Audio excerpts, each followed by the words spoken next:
The bee's antennae are hugely important in how she perceives the world around her, especially her sense of smell, which is 100 times more sensitive than humans. Each antennae has 170 odour receptors and thousands of sensors, much more than most other insects. This helps them sniff out flowers, water and other potential threats. The antennae are also used to gauge temperature and humidity and help with flight. Because their antennae are so important, bees like to keep them nice and clean. So all bees have these handy antennae cleaners on their two front legs.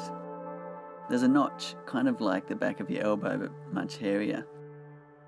They put their antennae into the notch and lock it in with the spur.